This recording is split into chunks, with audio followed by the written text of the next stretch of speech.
Now we look ahead to set up a trigger on the oscilloscope. Without triggering, we cannot get a stable signal on the oscilloscope to make our measurements. The triggering system allows to capture our signal as a still picture on the screen. But the reality is the wave is not a still like this. The voltage is constantly varying as it passes through the screen, like so. It's varying from high to low. But of course that's if it's a nice slow wave like this. But the reality it's never like that.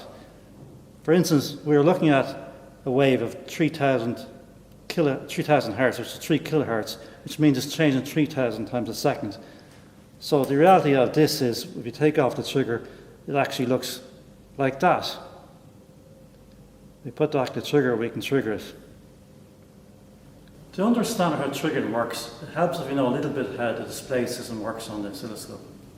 Think of it as a camera shutter, opening and closing to send a portion of the wave through to the screen.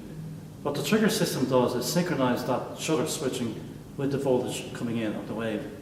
For example, if the first block comes through here, and then the next block comes through here, if the trigger system arranges so each block overlaps the previous block, we'll get a still picture.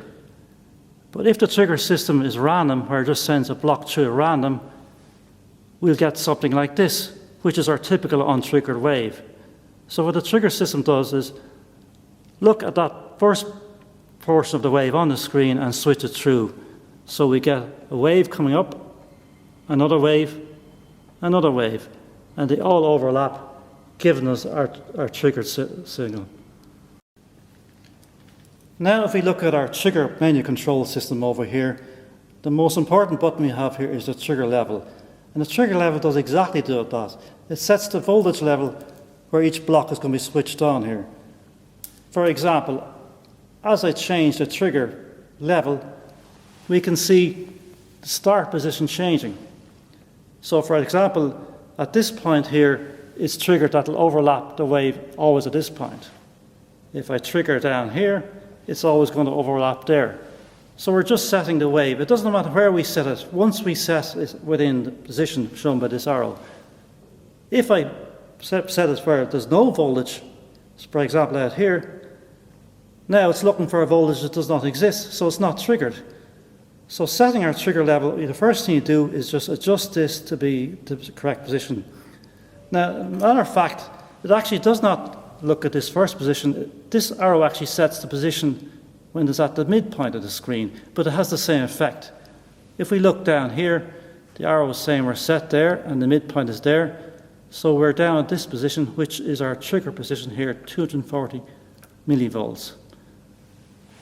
So the other buttons on the trigger menu are as follows. So if I hit the trigger menu button, the next most important one is to select which channel it's triggering from. At the moment it's triggering from channel 1. If I disconnect channel 2, so there's nothing going into it, and now select our source, it cannot trigger because there's nothing going into channel 2. So I'll switch it back to our channel 1. And the other final button you need to set is the auto mode button. This has a number of options: normal and auto. Normal is where the triggering will always look for some signal to trigger off. If no signal comes, it will not display anything at all. Auto will try to display something every time, so always set to auto. So just to summarize, for setting the trigger level, first thing, set the channel, check that it's auto, and then put your arrow in so we are setting the start position or the mid position somewhere the wave is, and they all overlap and we get a nice still picture. That is triggering.